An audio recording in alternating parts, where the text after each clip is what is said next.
how to best love all 9 Enneagram types. In this video, I'm going to give you tips for each Enneagram type that is really the best way to show them that you love them, that you care for them, that you respect them, that you understand them, that you hear them.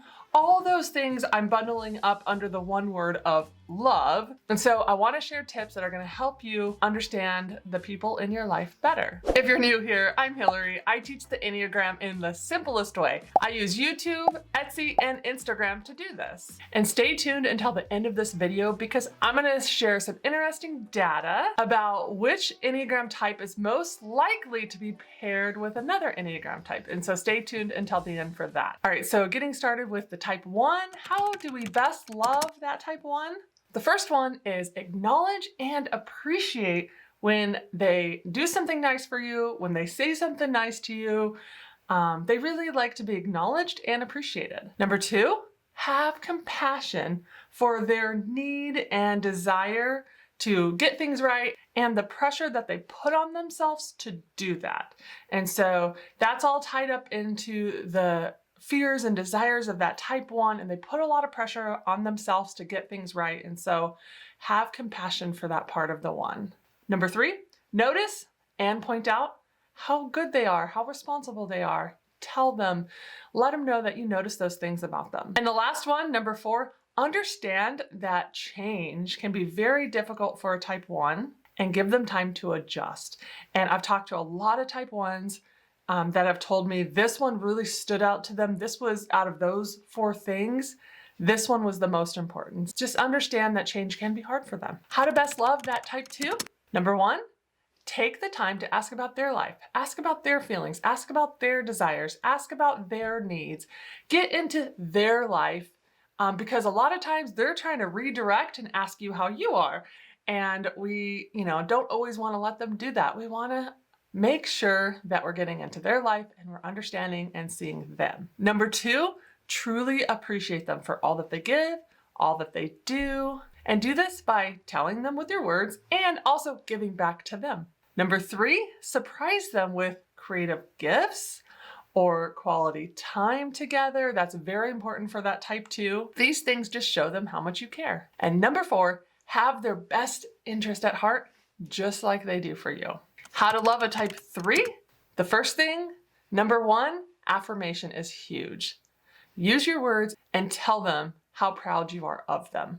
Number 2, give them affection, give them recognition above and beyond their successes and accomplishments, right? We don't only want to point those things out or love on them when that's happening. We want to make sure we're doing that in all areas of their life. Number 3, try to not distract them or interrupt them when they're driving towards that goal, when they're, trying to accomplish that thing. They get really focused, right? And so a way to love them is to not distract them and to allow them to finish what they started and to go after that goal. Number 4, give them time, give them space to truly discover who they are. A lot of times type 3s are hiding behind those achieving masks, right? And so we want to give them time and space to discover, who are you behind that? Who are you without your accomplishments, without your successes? Who are you truly inside? Not that those things are wrong or bad, they're not, but we also want them to know, who are they inside? So give them time to discover that. How to best love the type 4? Number 1, be tender, empathetic, and understanding without trying to change them. Super important for that type 4. Just accept them for who they are.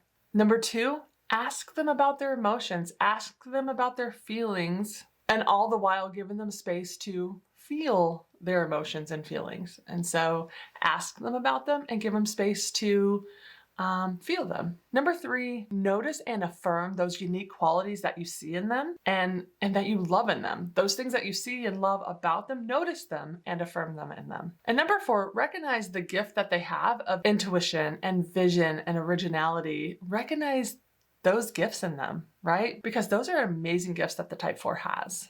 How to best love the type 5?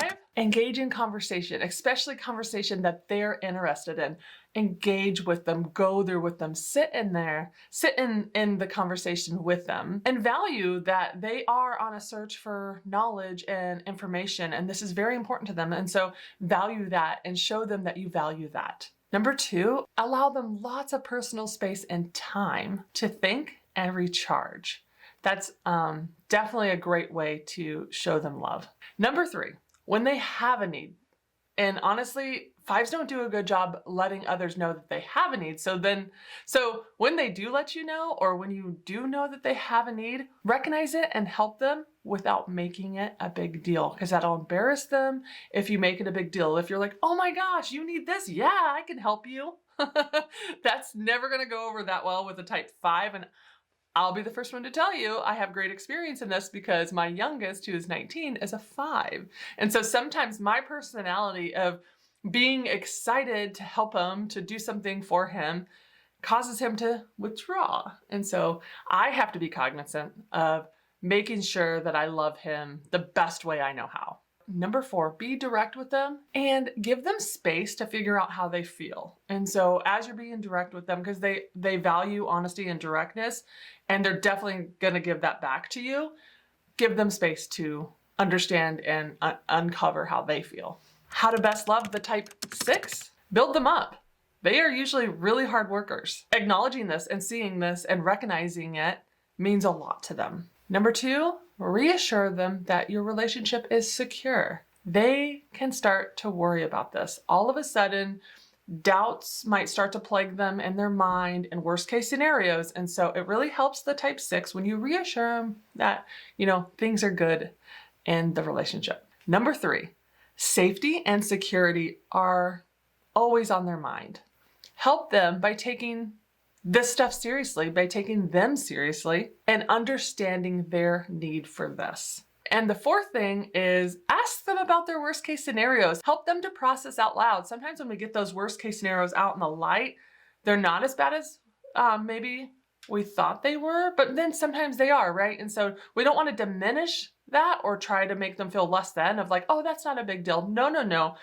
Actually, I just want you to help them process through it and help them not feel alone in thinking these worst case scenarios. How to best love the type 7?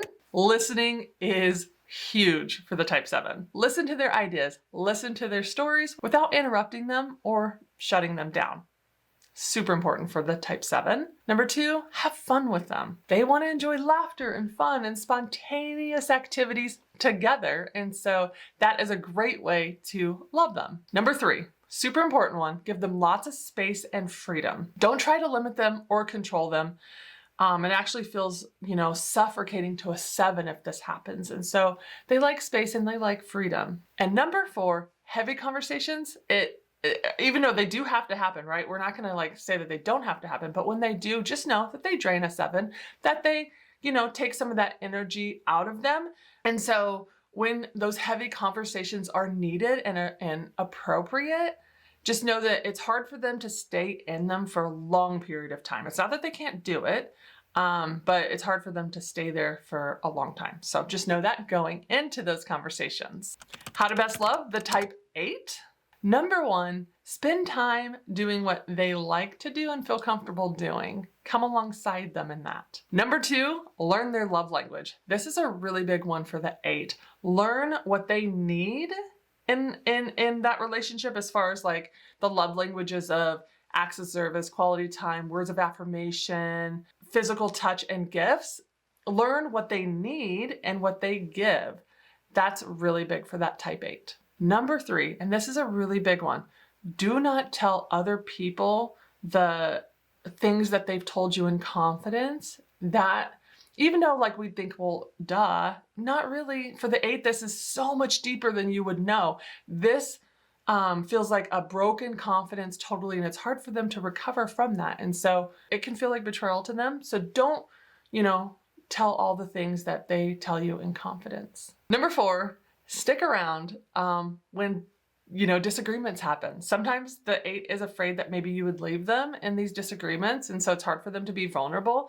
But I would say when disagreements happen, stick around and show them like, no, I'm in here, I'm in this for the long run, or I'm in this even when the hard happens. Okay, so we're at the last one. I'm sorry, 9s, you're always the last one. I'm a 9, so I feel your pain, but how to best love the type 9. Number 1, be patient when they are talking and pay attention to them and listen to them and let them know like you're not wandering, you're not like what they're saying, isn't not important. Is that the way you say it? But yeah, just be patient when they are talking and make sure to be listening, because it really can wound the 9 if they're telling you something, especially if it's important and you're not paying attention, or you're on your phone, or you're looking to see, who else you can talk to. Number 2, encourage them to be bold, strong, and assertive. Remind them that their presence does matter and is a blessing to other people. That's the thing I think 9s could forget, that you showing up to life is a blessing to others. And so let the 9 know, yeah, your presence matters. Number 3, give encouragements and affirmations that are really specific and thoughtful and show that you see them and you care. And number 4, speak kindly to them and check in with them on how they're doing. Just make sure, sometimes a 9 won't reach out, and so reaching out to them is really important. And so those are all the best ways, in my opinion, to best love all 9 Enneagram types. And yes, there are way more ways to love than that. And some of those you might be feeling right now of like, well, I'm a 9, but the 6s are really important to me too. That's okay. Let us know in the comments what your type is and how many of these you related to, because ultimately all of these are great ways to love each other. But when we think about each individual's personality, we're just like focusing in on 4 of the best ways that, can be to love their personality and to help them feel loved. So, okay, so we're at the end and we're at the part that I said, stay tuned. Don't only just listen to those 9 types or your own type or the one relationship in your life that you really want to know about how to love them, but listen to them all. And then I wanted to share with you, I stumbled across Trudy. Have you heard of Trudy.com? It's a place where you can go and I believe you can take a test that will help you uncover your Enneagram type. And if you want help with that, I've done a video on that and the different websites I recommend and the whole process. I'll link that right here. But that's not what this is about. I'm just saying that this is the website that I stumbled across on. And what they did was they surveyed, I think, 88,000 test takers about Enneagram and love. And there's a bunch of information about this on their website. And I'll link it down below so that you can go and see it for yourself. But the part that stood out to me and I thought was the most fascinating was each of the types, it talked about who they're most likely to be paired with. That doesn't mean only. That doesn't, because I truly believe all types can be paired with each other, healthy and all of that. No 2 pairs are the best pairing, but I found it so fascinating that, out of that survey of 88,000 people, what they found to be true. And so I'm going to read each one to you. And I want to know in the comment section, like, if you're a type 9 and they say, type 2 is a good pairing, like, are you 2 together? Like, let us know. Or is it one of your is it your best friend? And you're like, yeah, that makes sense. Or are you like, no, not at all. I would love to know. We can kind of do a little bit of our own survey in the comment section, but let's go through all 9 of them quickly, because I don't want this video to be too long. But for the type 1, it says 1s are most likely to be paired with 2s, 9s, or other 1s. Interesting, right? And the type 2s are most likely to be paired with 8s, 1s, and 9s. And the type 3, it says type 3s are most likely to be paired with 8s, 1s, or other 3s. Type 4s are most likely to be paired with 9s, 1s, or other 4s. Type 5s are most likely to be paired with 2s, 1s, or 8s. Okay. Type 6s are most likely to be paired with 9s, 2s, or 1s. Type 7s are most likely to be paired with 2s, 1s, or 6s. Type 8s are most likely to be paired with 2s, 1s, or 9s. And if you've been around here for a long time, I'm a type 9. married to a type 8. So that's true for me at least. And the last one, type 9. 9s are most likely to be paired with 1s, 8s, or 3s. Yeah, I mean, I think so, at least for me. But anyways, I just found that so fascinating. There was actually a lot of other things they looked into. They looked into like what percentage were with somebody and what percentage were single with all the types and different things like that. I found it fascinating. So again, it was only 88,000 people, so it's not like, you know, everybody. But I thought it was fun and I wanted to share it with you guys. So I think that's all I have for today. Thank you so much for clicking on this video, for watching it. I hope you got to this part and you really, really leave with more information than you came. And then also I wanted to let you know, everything I shared today, if you were like frantically trying to write it down, not to worry. I've actually already done all of the, what do you even call them? Posts on Instagram. So it's already on my Instagram page. I'll link that right here and down below, Enneagram and Coaching. I've already done really cool posts on them, so you can go and click on those and have the information or reshare it or whatever you want to do with it. But it's there already on my Instagram account. But that's all I have for today. Until next time, bye guys.